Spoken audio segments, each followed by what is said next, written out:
Welcome, everyone. Thank you so much for joining me on stage. This is a really going to be a really exciting discussion, and we are talking, as Laura just mentioned, about harnessing attention metrics and maximising business outcomes.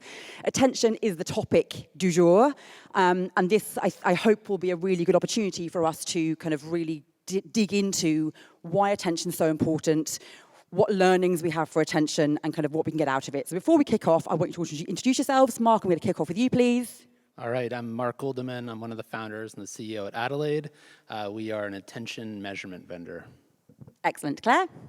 Hi, I'm Clare Ritchie, SVP of Programmatic and Inhousing from Omnicom Media Group. And attention obviously touches pretty much everything we do at the moment. So. Absolutely. And Marko? Hi, everyone. My name is Marko Matejcic. So I'm Global Vice President for Product Strategy in EssenceMediacom. My role is always to make sure that all the new and innovative things like attention are fairly represented in the products that we have.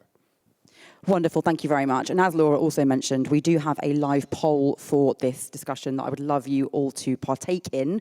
And the question on the poll, it should now be available in your apps if you go into the app and click on live polls, is will attention replace viewability as a media quality currency? Spoiler alert, we'll be getting into this in this conversation, and we'll be able to look at what the audience think to kind of help us decide, you know, what the future of attention is as it pertains to viewability.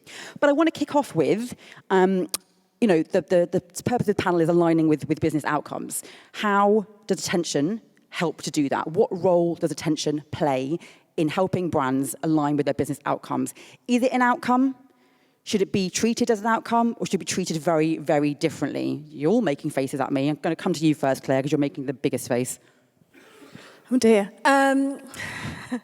Look, I think attention is exceptionally important in rationalizing some of the priorities that we put on our media buying and how we approach the huge variation in what we can do.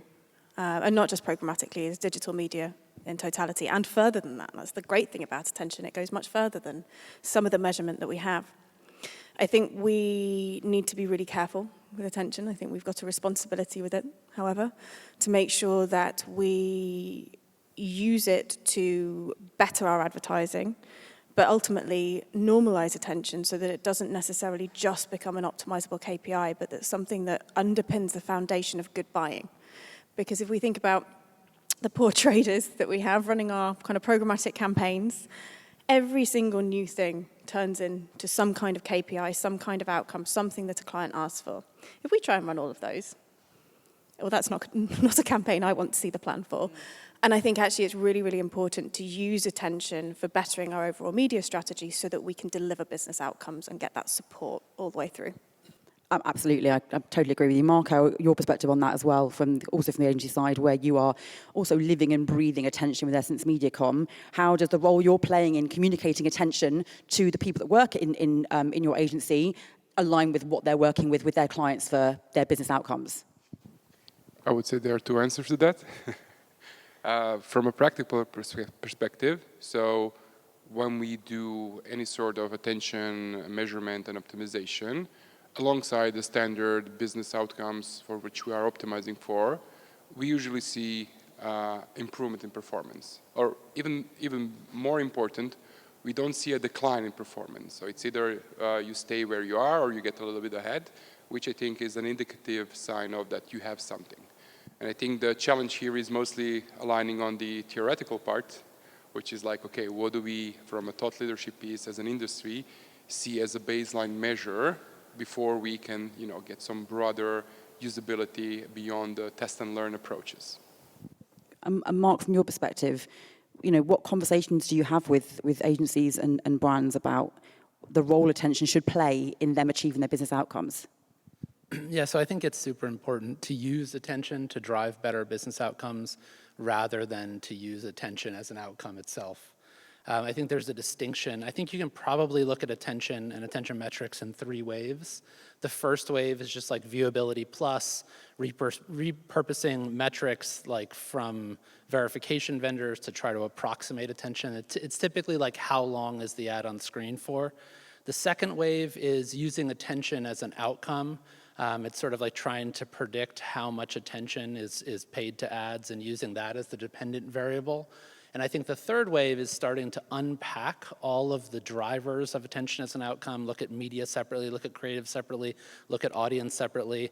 And in that case, you can use attention as an input to an algorithm that has dependent variables as outcomes. And that's super important because, like Claire said, we do not need another KPI. We do not need another thing that we're optimizing towards.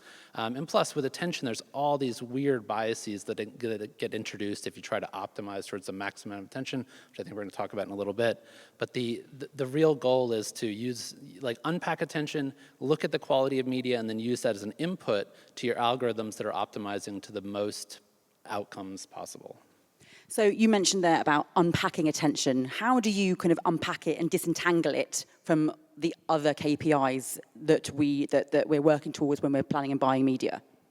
So I think that unpacking attention is different than separating it from the other KPIs. For the other, systems can really only have one KPI, right? Once you start telling people to optimize to two things, they're going to make compromises with one or the other. So I think that it's always important that campaign KPIs are business outcomes.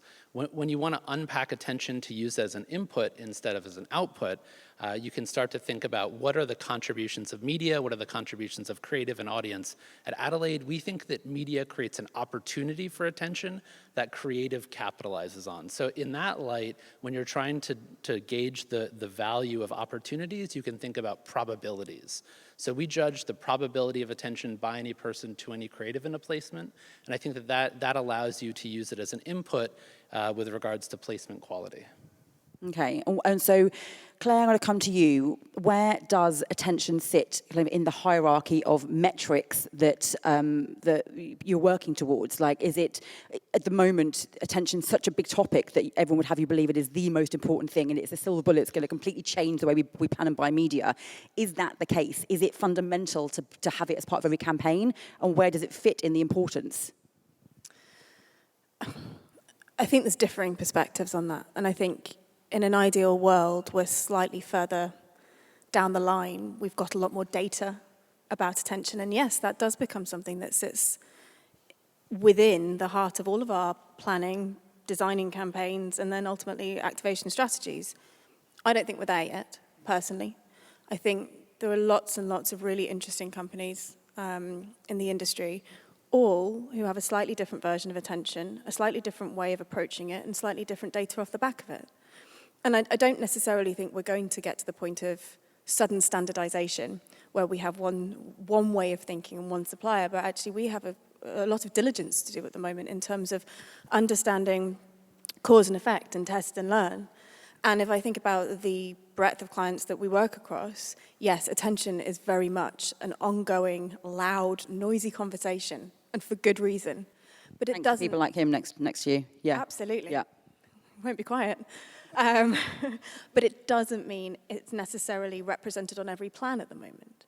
It may be part of the planning considerations. It may be part of the insight that we get post-campaign. It may be part of the optimization. But I think to the same point at which there's a long way to go in terms of standardizing the way that we approach attention, if in fact we should, there's a long way to go in terms of understanding how to use attention throughout the entire kind of framework of what we do. Marko, what's your perspective on that? Yeah, I think it's relatively simple because we don't treat attention as a KPI. For us, it's a hygiene metric. Same like viewability, but a little bit different because, and here's the thing where things start to become a little bit complex. So everybody agrees that, for example, like viewability, you don't want your ads to be shown somewhere on the part of the screen which is not on screen at all. Yeah? So everybody was super clear on that.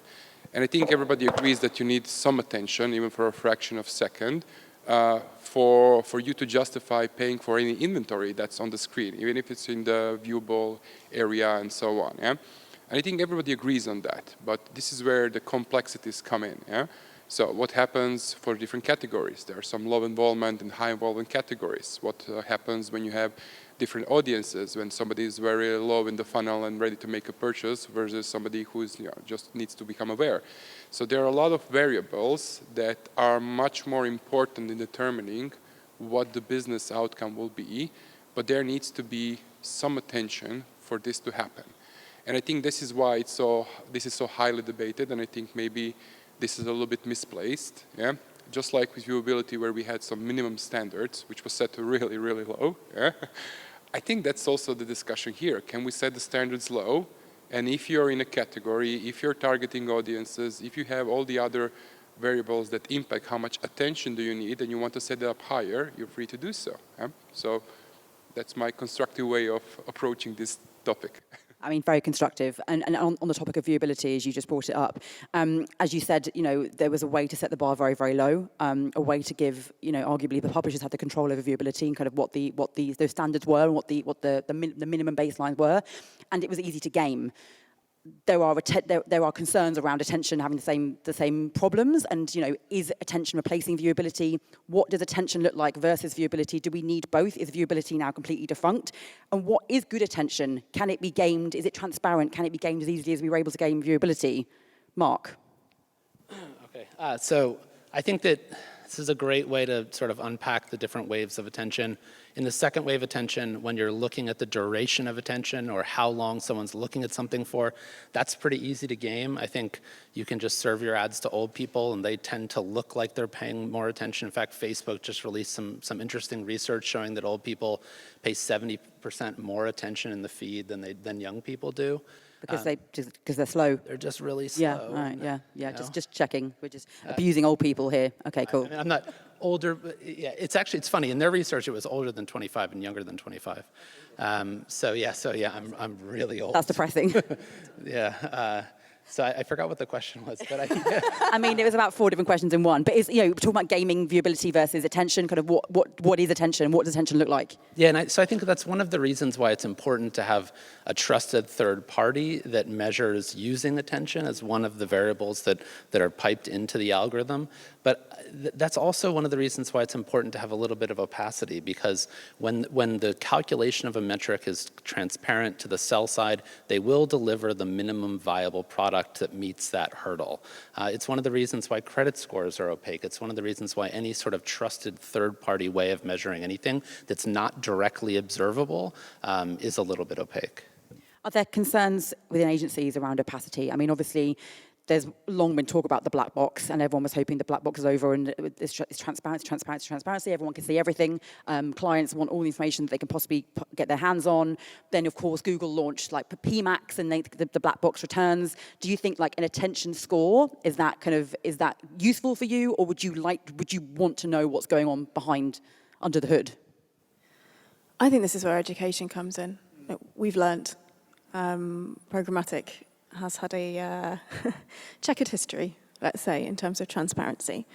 And positively, over the last few years, I think as we've launched new opportunities outside the walled gardens, and we can kind of come back to that in a minute, but I think as we create products and tools and opportunities and different ways of measuring and kind of garnering insight to further our opportunity, transparency is generally at the heart of it. I think it's really, really important as we assess across different attention providers and different attention opportunities that we're not looking like for like. We know that they are different. They are based on different data sets, different principles, different ways of kind of, be it eye tracking, be it time spent on screen, et cetera, et cetera. They're very, very different at the heart of it. And I think transparency generally becomes an issue where there's a lack of understanding or where there's something that you can't actually explore, and therefore it becomes almost intangible. And it feels like there is much more openness around attention at the moment. So I'd like to not align it with things like the launches of PMax and things like that, because I feel like it's a very different opportunity. Yeah, Marc. I say one thing there. I think that the transparency that's important from media sellers is different than the types of transparency that are necessary for measurement. Yeah. Like, we have no stake in rating something high or low. It's just really important that the sell side doesn't understand exactly how AU is calculated so that we can maintain its veracity. Interesting. So, and that was the challenge with viewability, was that they knew exactly how it worked and were able to say, 50% in view for 1 second is actually a really, really good viewability score. Let's all work towards that. Are there concerns? There must be lessons that we've learned from viewability. Are there concerns that they could repeat themselves in the attention space? Marko? Yeah, it's It's actually funny. I've looked. It was from 2013. Yeah, the study, and it was just looking like how the time in view, the pixels in view, all the things which are pretty much identical discussions that we have right now, like how much attention is enough, what's too low, what's too high, and there's a nice graph. If you have more attention or more time in view and so on, you get better uplifts in pretty much anything from brand awareness to purchase intent and so on. Yeah. Now, the only challenge is the more you increase this threshold, the less inventory that fits this quality standard is available, and the more you're paying. And again, I think and I would connect this to the last question, yeah? So it all comes down to transparency, yeah? Because there are two big barriers right now. So first one is, knowing what happens when you do something outside of small experiments.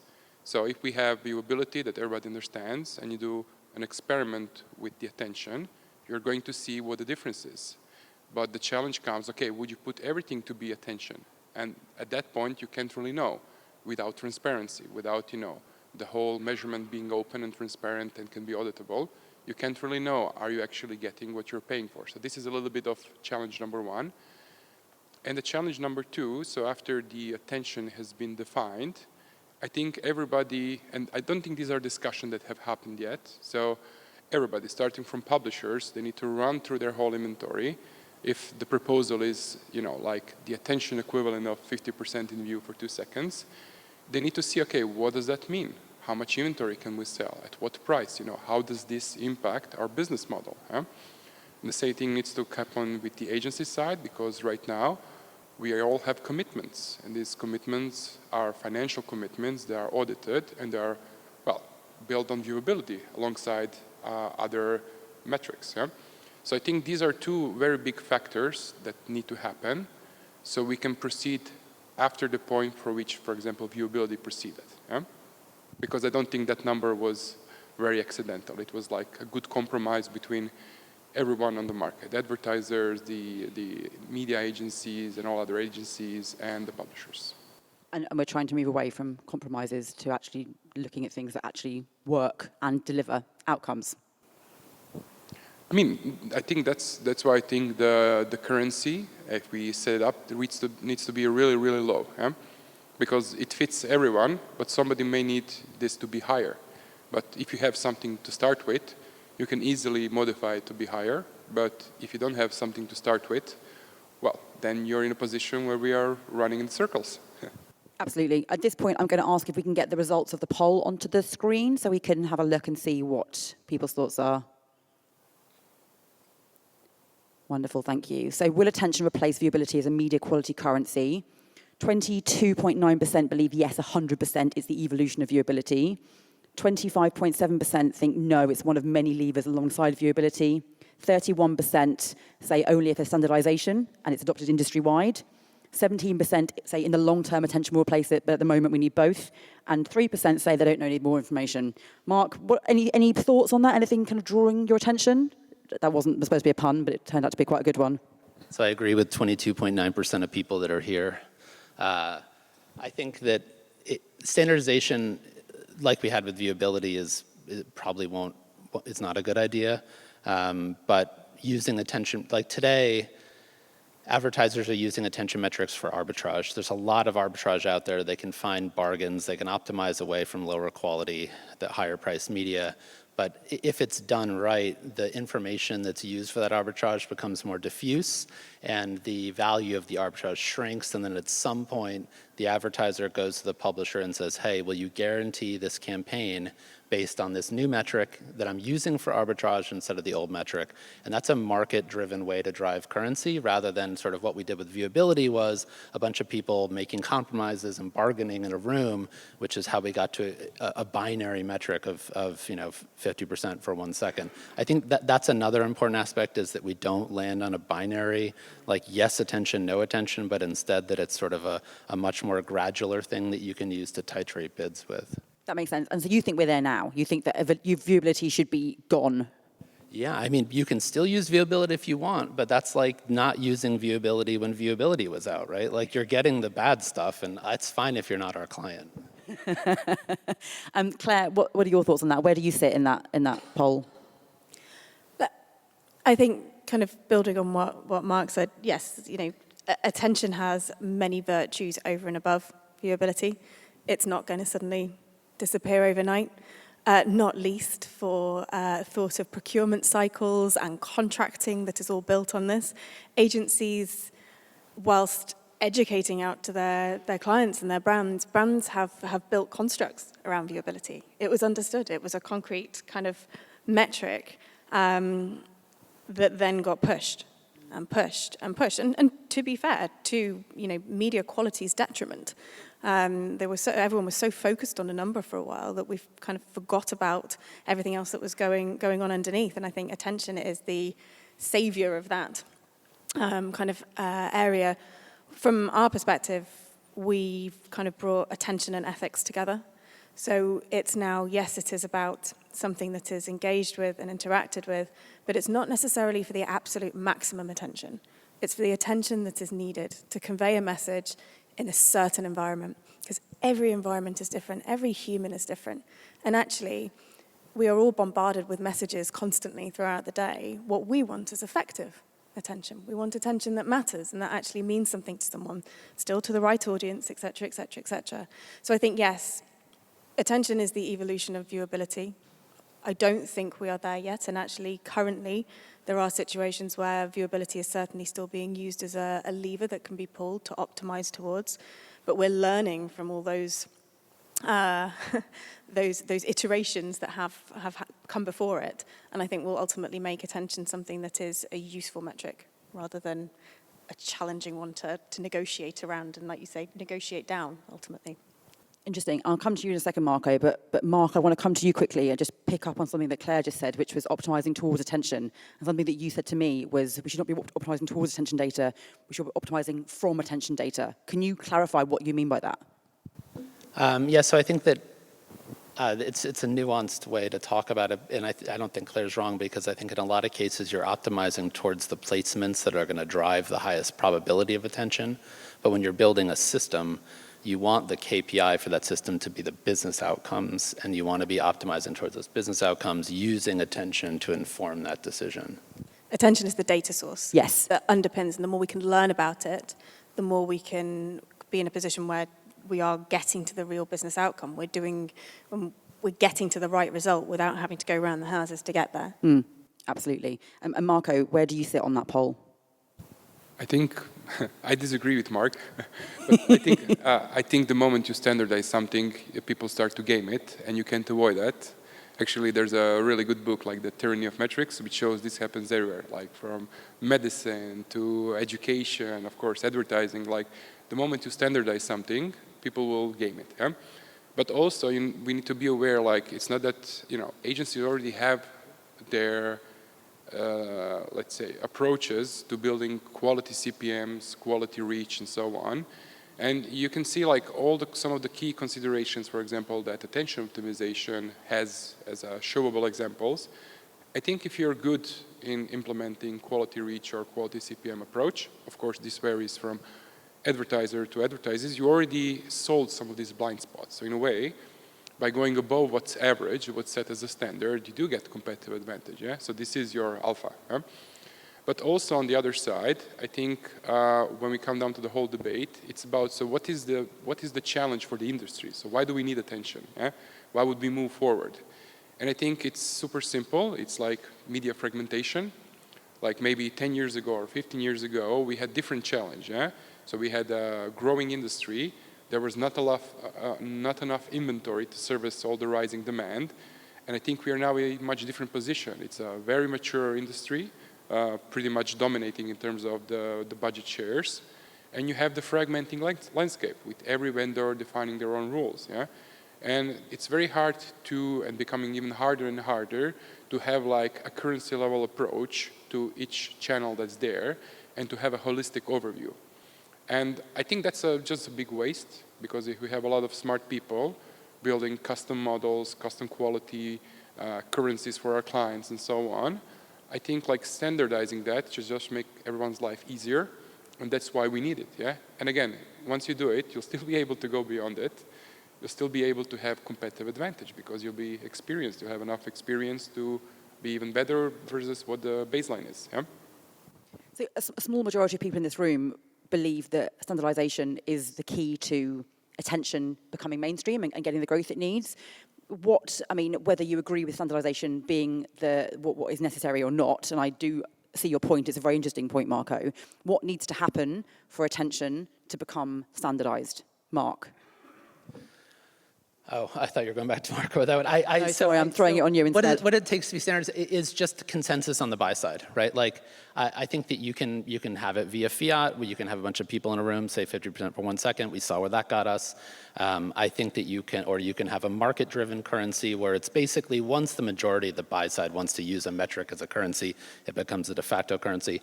I love that book, Marko, and I think that one of the things it talks about is the responsibility that people who make metrics have to understand the knock-on effects of those metrics. If you're like, this is one of the big things that really make second wave attention metrics break down, because the incentives that are created by optimizing to the maximum amount of attention on every single impression, like, get us to a really, like, audience gets really weird. You don't want the creative that captures the most attention. You don't really necessarily want the media that captures the longest amount of attention, because that gets you into these sort of weird environments where you have forced players with countdowns and, like, you hit the X and you click through by accident.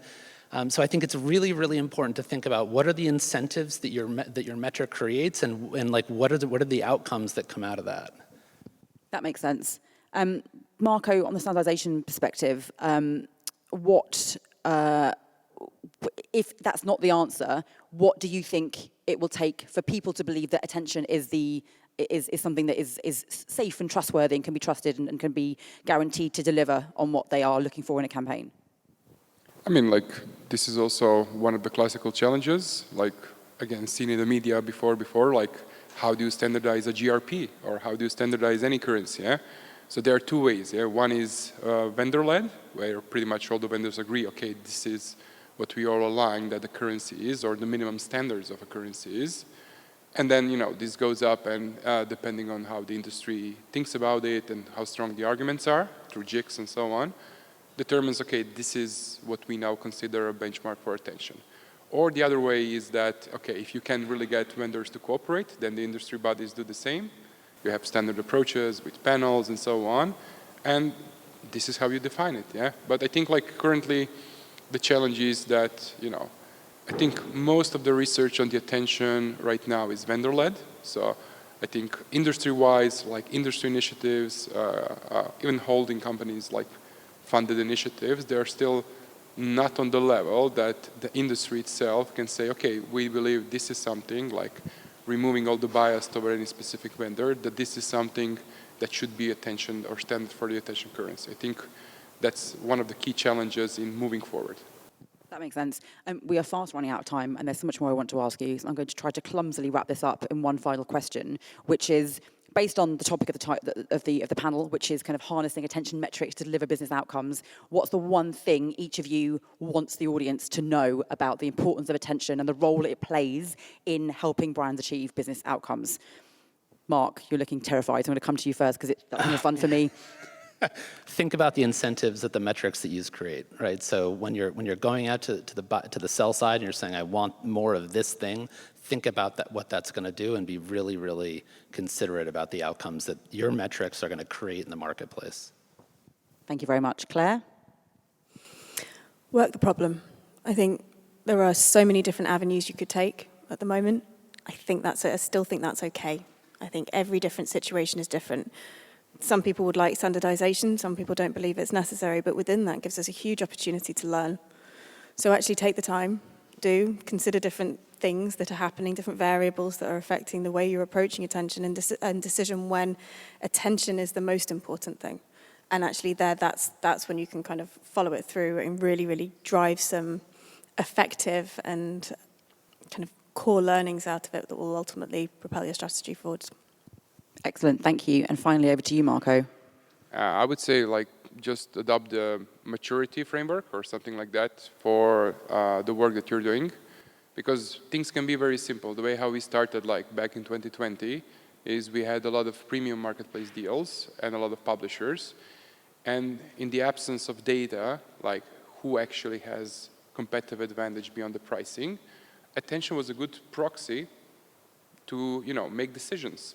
Not because we knew this was very good, but at least you had some data point that you can evaluate is like the similarly sized inventory and so on better than the other. So these are the small steps, yeah?